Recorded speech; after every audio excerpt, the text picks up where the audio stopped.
నిన్న నల్గొండ జిల్లా మిర్యాలగూడ సభలో ముఖ్యమంత్రి రేవంత్ రెడ్డి కేసీఆర్పై చేసిన వ్యాఖ్యలపై మనతో మాట్లాడడానికి ఎమ్మెల్సీ కవి గాయకుడు దేశపతి శ్రీనివాస్ ఉన్నారు. సార్, ఎట్లా వస్తున్నారు? ముఖ్యమంత్రి రేవంత్ రెడ్డి పదే పదే కేసీఆర్ని టార్గెట్ చేస్తున్నారు. నిన్న ఒక మెట్టు ఎక్కి ఎవరికి జాతిపిత ఎవడు జాతిపిత అని చెప్పేసి పెద్ద ఎత్తున ఆరోపణలు చేస్తున్నారు, పెద్ద ఎత్తున బూతులు తిడుతున్న పరిస్థితి. ఎట్లా వస్తున్నారు? తెలంగాణలో రాజకీయ భాషని చాలా నీచమైన స్థాయికి దిగజార్చిన వాడు రేవంత్ రెడ్డి. అయితే ఇక్కడ విషయం ఏంటంటే, మీరు ఒక స్కాము ముందుకు వచ్చిందనుకోండి, అప్పుడు ఒక తిట్లు అందుకుంటాడు, తిట్ల పురాణం అందుకుంటాడు. అంటే అది స్కామ్ నుంచి వదిలేసి మీరు తిట్ల మీద చర్చించాలి. లేదు, మన ప్రజలు హామీల గురించి నిలదీసే పరిస్థితి ఉందనుకోండి. ఇప్పుడు ఎలక్షన్ చర్చ దేని మీద జరగాలి? హామీలు ఏమైనా దాని మీద చర్చ జరగాలి. ఆ చర్చ జరగొద్దు అనుకోండి, ఓ ఎంక్వైరీ అంటాడు. ఇట్లా ఆయన ప్రతిసారి ఏం చేస్తాడు అని అంటే, ఈ దృష్టి మళ్లింపు రాజకీయం చేస్తాడు. దాంట్లో భాగంగా ఇప్పుడు ఆయన కేసీఆర్ మీద ఈ వికృతమైనటువంటి ఈ హేయమైనటువంటి దాడి చేస్తున్నాడు. తెలంగాణకు ఒక జాతి భావన కలిగిందే. మనదొక జాతి, మనకు ఒక ప్రత్యేక సంస్కృతి ఉంది, ఆ సంస్కృతిని పరిరక్షించుకోవాలి, మనకు ఒక ప్రత్యేక చరిత్ర ఉంది, ఆ చరిత్రను కాపాడుకోవాలి అనే భావనను తట్టిలేపి దానికి ఒక రాజకీయ స్వరూపం ఇచ్చి ఉద్యమాన్ని ఒక ఉద్ధృతం చేసి, అంటే దానికి ఒక శక్తివంతమైన ఉద్యమంగా పరివ్యాప్తం చేసినవాడు కేసీఆర్. కేసీఆర్ లేకుంటే ఆ చైతన్యం అంత స్థాయికి వెళ్ళేది కాదు కదా, అంత పీక్ లెవెల్కి వెళ్ళేది కాదు కదా. అంతకుముందు అది కొంతమంది మేధావుల చర్చగా, కొన్ని ప్రజా సంఘాల కార్యకలాపాలుగా, ఇంకా చెప్పానంటే అదొక నక్సలైట్ సంస్థల కార్యకలాపంగా ఉంది. దాన్ని ప్రధాన స్రవంతి కార్యక్రమంగా మార్చి రాజకీయాల్లో ఒక భూకంపాన్ని రేకెత్తించి తెలంగాణ డిమాండ్కు ఒక రాజకీయమైనటువంటి వ్యక్తీకరణనిచ్చి ఒక పార్టీని స్థాపించి దానికోసం పదవులు వదిలిపెట్టి ప్రజల్ని కూడగట్టి నాయకుల్ని కూడగట్టి, ఎవరు వచ్చిండండి ఒక్కొక్కరు రమ్మంటిదా అయ్యేదా పోయేదా అని చెప్పి, ముందైతే తెలుగుదేశం నుంచి విభజన వస్తున్నాడు కదా రాని, తర్వాత ఇది అయ్యేది కాదు పోయేది కాదు కానీ తెలుగుదేశం వీగ్గానని అప్పుడు కాంగ్రెస్ వాళ్ళు ఆలోచించారు. అదే అప్పటి కాంగ్రెస్ ఆలోచన. అటువంటి దశలో ఒక నమ్మకాన్ని పెంచుకుంటూ తన ఎత్తుగడలతో ప్రతి పార్టీ కూడా తెలంగాణ అనేటట్టు చేసుకుంటూ వచ్చినవాడు కదా కేసీఆర్ చేసినంత దోహదం ఎవరు చేశారు తెలంగాణకు? తెలంగాణకు ఒక దశలో పత్రిక లేదంటే పత్రిక పెట్టిండు. పత్రిక పెట్టుకున్నావు అని నువ్వు అనగానే కాదు కదా. పత్రిక ఎందుకు వచ్చింది తెలంగాణలో? ఎందుకు అవసరం వచ్చింది? మీడియా ఎందుకు అవసరం వచ్చింది? ఆ మీడియాను ఆయన్నే స్థాపించవలసి ఎందుకు వచ్చింది? ఇంకెవరో తెలంగాణలో ఎంతమంది పెట్టుబడిదారులు లేరు, వాళ్ళు పెట్టి ఉంటే ఆయన ఎందుకు పెడతాడు? గొంతుక లేదు తెలంగాణకు, అది పెట్టవలసి వచ్చింది ఒక దశలో ఆయన్నే పూనుకొని. ఇన్ని రకాలుగా ఎన్ని అవసరమో అన్ని రకాలుగా సాంస్కృతిక విషయాలు కూడా ఆయన్నే మాట్లాడి ఒక తెలంగాణ తల్లిని స్థాపించిండు ఆయన. నువ్వు వచ్చి ఇవాళ అట్లాగా ఇట్లా ఉండాలి, ఇట్లాగా అట్లా ఉండాలని కాదు కదా. తెలంగాణ తల్లిని ఉద్యమంలో ఆయన స్థాపించిండు, ఆ భావనకు ఒక రూపాన్ని ఇచ్చిండు. ఉద్యమంలో తెలంగాణ తల్లిని నెలకొల్పితే గొప్ప, కానీ ఇవాళ నువ్వు వచ్చేదాన్ని కాంగ్రెస్ తల్లి చేసి చేయి గుర్తు పెట్టగానే అయిపోద్దా? కనుక ఇవన్నీ వెకిలి మాటలు. ఇది ఆ చరిత్రతో నీకు నిమిత్తమే లేదు. నువ్వు జయశంకర్ సార్తో ఏమైనా కూర్చున్నావా? అసలు ఉద్యమంలో కోదండరాం సార్తో కూర్చున్నావా? కోదండరాం నీ పక్కకు కూర్చున్నాడా? కోదండరామును జేఏసీ చైర్మన్గా చేసి అంత ఉన్నతంగా నిలబెట్టి ఆయన ఆదేశం ఇస్తాడు మనం పాటించాలని చెప్పిన విశాలమైన హృదయం కేసీఆర్ది కాదా? నీకున్నదా ఇది? ఎవడు నువ్వు చరిత్రలో రేపు ఒక 50 ఏళ్ళు తిరిగిన తర్వాత తెలంగాణ సాధించిన కేసీఆర్ గుర్తుంటాడు, నువ్వు గుర్తుండవు. ఒకవేళ నిన్నంటూ గుర్తుపెట్టుకుంటే తెలంగాణ అత్యంతగా ఆర్థికంగా అన్ని రకాలుగా కూడా పతనమైపోయినటువంటి స్థితి ఏదన్నా ఉంటే, ఒక బ్లాక్ డేస్ ఏమన్నా ఉంటే అది ఫలానా ఆయన పరిపాలనా కాలంలో బ్యాడ్ ఎగ్జాంపుల్గా నువ్వు గుర్తుంటావు. దానికి నువ్వేదో రెచ్చిపోయి ఏదో మాట్లాడి వికృతమైన దాడి చేయంగానే ఇప్పుడు నీకు అవకాశం ఉంది, ముఖ్యమంత్రి అయినావు అని చెప్పి ఒరుతుంటావు. ఎప్పుడు చూసినా ఒర్రుడు చదువుడే ఓరి ముఖ్యమంత్రి. నీకు ఓటు వేస్తే మాకు ఒరిగింది ఏందిరా కాంగ్రెసు కంత్రి. ఏమొచ్చింది నీకు ఓటేస్తే ఇప్పటివరకు కూడా?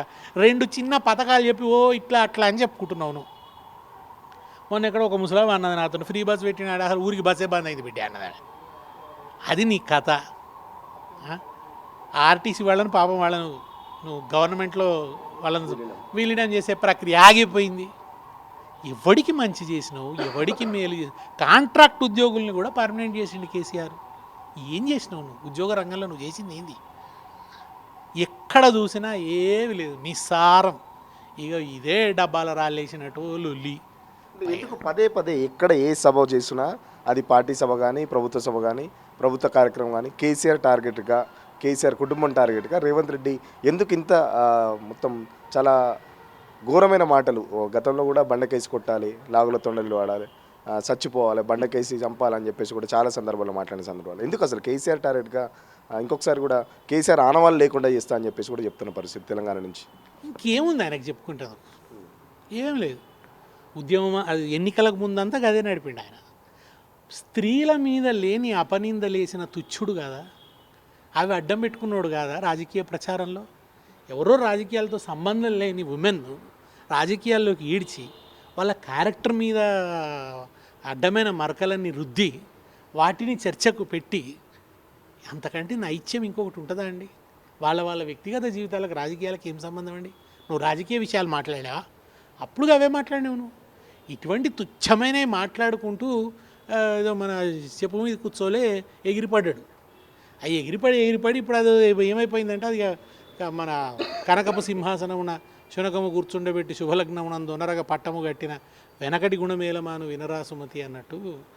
అది అది వస్తువు అటువంటిది, అది ఆ పదార్థం అటువంటిది, అది మలిన పదార్థం. అది దాని నుంచి దుర్వాసన కాకుండా సువాసన ఎట్లా ఎక్స్పెక్ట్ చేస్తారు? మొన్ననే హార్వర్డ్ యూనివర్సిటీ కూడా వెళ్ళొచ్చిన పరిస్థితి. దాదాపు 3-4 రోజులు హార్వర్డ్ యూనివర్సిటీలో స్టూడెంట్గా పాఠాలు కూడా నేర్చుకున్న పరిస్థితి. సో మరి హార్వర్డ్లో ఇవే నేర్పారని చెప్పేసి కూడా సోషల్ మీడియాలో పెద్దగా వైరల్ చేస్తున్న పరిస్థితి. చరిత్రలో ఎవ్వడు కూడా సీఎం అయిన తర్వాత ఇంకా లీడర్షిప్ క్వాలిటీస్ నేర్చుకుంటాను పోయినోడు ఎవడో ఉన్నాడా?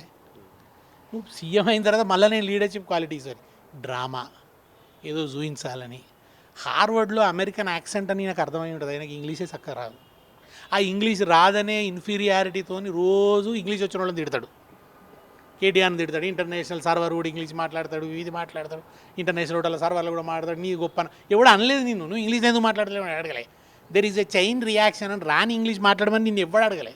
నువ్వు చక్కగా తెలుగులోనే ఏడువు, కొంచెం మంచి తెలుగు లేడు, సభ్యత గల తెలుగు లేడు అని చెప్తున్నారు అందరూ. అయితే బూతులు లేకుంటే బట్లర్ ఇంగ్లీషు, దీంతో చంపక తింటున్నావు నువ్వు. జనాలు రక్తాలు కారుతున్నాయి ఎవడికి వినలేక. అటువంటిది హార్వర్డ్ యూనివర్సిటీకి పోయి, హార్వర్డ్కి పోయినా అవే హార్డ్ వర్డ్సే ఉన్నాయి ఆయన దగ్గర, అవే బూతు మాటలు తప్ప భవిష్యత్ నేను అనుకోవడం ఈయన అక్కడ నేర్చుకున్నది ఏం లేదు. అంటే కొందరు ఎట్లుంటారంటే నువ్వు తీసుకుపోయి వాడిని నీళ్ళనే ముంచు, వానికి ఏమంటదు, వాడు మళ్ళీ అట్లే వీడు బాయిల కప్ప ఎట్లుంటుందంటే నువ్వు అమెరికాకి తీసుకుపో, బాయి ఎంబడి పట్టుకొని పోతాడు. తన బాయిని ఎంబడి పెట్టుకొని పోయిండు తప్ప అక్కడ సముద్రంలో కలవలే.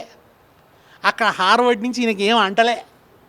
మళ్ళీ అక్కడి నుంచి అట్లనే వచ్చిండు, తన మలినంతో దాంతో వచ్చిండు. ఎవడుగాడు ఎలుకతోలు తెచ్చి ఏడాది ఉతికినా నలుపే కానీ తెలుపు కాదు.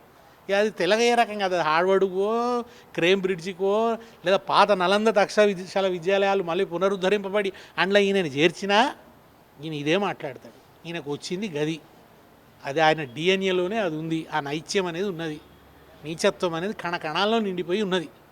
కనుక ఆయన అక్కడ పోయి నాకు తెలిసి ఏంటంటే హార్వర్డ్ ప్రొఫెసర్లు కూడా వెనక ఈ తిట్లు నేర్పించి రావచ్చు. అంటే 10 ఏళ్ళు మొత్తం దోచుకున్నాడు. ఫోన్ ట్యాపింగ్లో సంబంధించి భార్యాభర్తల ఫోన్లు కూడా ఉన్నారు, బిడ్డ ఫోన్లు కూడా ఉన్నారని చెప్పేసి కూడా పోలీసులు మంచి వాళ్ళు కాబట్టి జాగ్రత్తగా తీసుకెళ్లారు, లేకపోతే దొంగలకు ముసుకేసినట్టు తీసుకెళ్లాలని చెప్పేసి కూడా చాలా వర్డ్స్ ఉపయోగించిన పరిస్థితి. నువ్వు దొరికినావు దొంగ, అదేంది బ్యాగులు మోసుకుంటూ, సిగ్గు లేక నిన్ను ఒక ఇంటర్వ్యూలు అడిగితే నాకు అది మెడల్ ఇచ్చినట్టు అని నువ్వు. నేను అన్నీ గుర్తు తెచ్చుకోండి. ముఖ్యమంత్రికి ఏం చేస్తామంటే అది గుంపు మేస్త్రి పని అంటాడు. అది నీ ఆలోచన స్థాయి. నీలాంటి వాడికి కేసీఆర్ మీద అటువంటి కసే ఉంటుంది. నువ్వు అన్నంత మాత్రాన అయిపోద్ది అట్లా. ఆ పరిస్థితిని అనుభవించిన వాడిని నువ్వే. నీకు రేపు ఆ గతి పడుతుంది. నువ్వు అటువంటి కబ్జాకోరు, బ్లాక్మెయిలరు, దానికి ఎన్నో సాక్ష్యాలు ఉన్నాయి.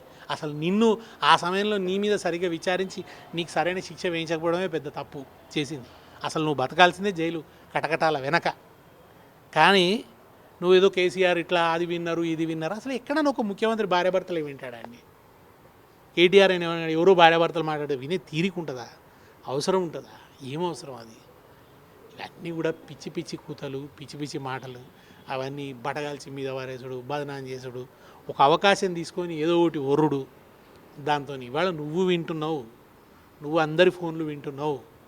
ఇది అందరికీ తెలిసిన సత్యం. నీ కాంగ్రెస్లోనే అందరూ మాట్లాడుకుంటున్నారు. నీకు చచ్చేంత అభద్రతలో ఉన్నావు నువ్వు. పొద్దున్న లేస్తే నీ గొంతులో షివరింగ్ అంతా అదే, ఓ వణుకు ఉంది నీలో. ఏదో ఒక జనం ముందట నువ్వు ఏమంటావు గోముఖ మన పులిముఖము పెట్టుకున్న మేకవు నువ్వు, అట్లా నువ్వు ఏదో నటిస్తున్నావు మేకపోతు గాంభీర్యాన్ని. ఆ మేకపోతు గాంభీర్యం ఎక్కువ కాలం నిలబడదు. అయిపోయింది. రేవంత్ రెడ్డి మీద జనాలకు సంపూర్ణంగా ఆశలు చచ్చిపోయినాయి. హోప్లెస్ చీఫ్ మినిస్టర్ అనేది అర్థమైంది. ఫైనల్గా చెప్పండి, జాతిపిత గురించి చాలా రోజుల నుంచి చర్చ జరుగుతుంది. నిన్న ముఖ్యమంత్రి కూడా చనిపోయిన అమరులు జాతిపితలు అవుతారు కానీ కేసీఆర్ జాతిపిత గారు అంటున్నారు. మరి ఎవరు నిజంగా తెలంగాణకు జాతిపిత అంటూ ఎవరు మరి ఉంటే? ఎవరెన్ని చెప్పినా దాన్ని మీరు జాతిపిత అంటారా, ఇంకో పేరుతో అంటారా, జాతిపిత అనేది గాంధీకి స్థిరపడ్డది. ఈ దేశంలో గాంధీకి స్థిరపడ్డది. దాన్ని కూడా ఒప్పుకొని శక్తులు ఉన్నాయి. జాతిపిత అంటే కూడా ఇప్పుడు నిన్నెవడు అనుమన్నాడు? పోనీ 10 ఏళ్ల పరిపాలనా కాలంలో కేసీఆర్ గారు ఏమన్నా ఒక ఆదేశం జీవోలు జారీ చేసిరా అందరు జాతిపిత అనాలని? గౌరవంతో అనేవాళ్ళు అనుకుంటున్నారు. ఆయన కాంట్రిబ్యూషన్ అట్లా ఉంది, ఆ స్థాయిలో ఉంది. తెలంగాణకు సంబంధించిన కాంట్రిబ్యూషన్ అన్కంపారబుల్. ఆయనతో సమానమైనటువంటి దోహదం మరి ఎవరు లేరు. కొందరు భావజాల రంగానికి పరిమితం అయిపోయినారు, కొందరు చిన్నగా సంఘాలను కూడగొట్టేంతవరకు పరిమితం అయిపోయినారు. ఇట్లా రకరకాలుగా ఎవరి స్థాయిలో వాళ్ళు చేసిండ్రు. అనేక మంది దోహదం ఉంది, దాన్ని మనం తక్కువ చేయడం కాదు. కానీ కేసీఆర్ గారు దానికి అవసరమైనటువంటి ఆ డిమాండ్ను ఎన్నికలు ప్రభావితం చేసే స్థాయికి ఆయన తీసుకుపోయిండు. అది అనివార్యంగా బిల్లు కావాల్సినటువంటి ఆ వాతావరణ కల్పన ఆయన చేసిండు. అది లాబింగ్ అయితే లాబింగ్, యుద్ధం అయితే యుద్ధం, ఓట్లు అయితే ఓట్లు, ఉపన్యాసం అయితే ఉపన్యాసం. 25 లక్షల మంది బహిరంగ సభ వీలైతే 25 మందికి ఈయన ఎవరే ప్రజల కోసం ఈయన ఒక పదవి వదులుకున్నాడా? నీ పదవి కోసం పెట్టినావు తప్ప ప్రజల కోసం, ప్రజల ఇష్యూ కోసం ఒక సభ పెట్టే స్థాయి ఉన్నదా నీకు అసలు? ఏదో అప్పనంగా ముఖ్యమంత్రి అయినావు, యాక్సిడెంటల్గా ముఖ్యమంత్రి అయినావు, 5 ఏళ్ళు జనం భరిస్తారు, అది వేరే విషయం. నీది నీచ చరిత్ర, నీది ద్రోహ చరిత్ర, నువ్వేం చేసిన ఆయన కీర్తి పోదు, నీకున్న మార్క పోదు. ఖచ్చితంగా తెలంగాణకు సంబంధించిన చాలామంది కొట్లాడారు. బట్ కేసీఆర్ అగ్రస్థానంలో ఉంటాడు కాబట్టి ఖచ్చితంగా జాతిపితకు సంబంధించి అయ్యే అర్హతలన్నీ కేసీఆర్కు ఉన్నాయని చెప్పేసి చెప్తున్న పరిస్థితి. కేవలం హామీల అమలు విషయంలోనే డైవర్ట్ చేయడానికి మాత్రమే కేసీఆర్ కుటుంబాన్ని పదే టార్గెట్ చేస్తున్నట్టు రేవంత్ రెడ్డి అయితే కనబడుతుంది. రేవంత్ రెడ్డి హార్వర్డ్ యూనివర్సిటీకి వెళ్ళి కూడా నేర్చుకొని వచ్చింది ఏం లేదు, అదే భూతి పురాణం మళ్ళీ కొనసాగిస్తున్నాడు. ఇట్లాగే మళ్ళీ ఇంకొక 3 సంవత్సరాలు మాట్లాడతాడు. తెలంగాణ ప్రజల కర్మ ఇది అని చెప్పేసి ఎమ్మెల్సీ దేశపతి శ్రీనివాస్ చెప్తున్న పరిస్థితి. ఎందుకంటే తెలంగాణ ఉద్యమంలో మొదటి నుంచి నేను కేసీఆర్తో ఉన్నాను, కేసీఆర్ చేసింది ఎవరు చేయలేరు, కేసీఆర్ని ఎవరు రిప్లేస్ చేయలేరు. చాలామంది కొట్లాడారు, చాలామంది చాలా రకాలుగా తెలంగాణకు ఉద్యమం కానీ లేకపోతే చాలా రకాలుగా సపోర్ట్ చేశారు. But KCR is the final అని చెప్పేసి ఎమ్మెల్సీ దేశపతి శ్రీనివాస్ చెప్తున్న పరిస్థితి. వీడియో జర్నలిస్ట్ సతీష్తో సురేష్ తెలుగుల కోసం తెలంగాణ భవన్ నుంచి. అసలైన తొలి వెలుగు. ఫాలో వాట్సాప్ @తొలి వెలుగు official.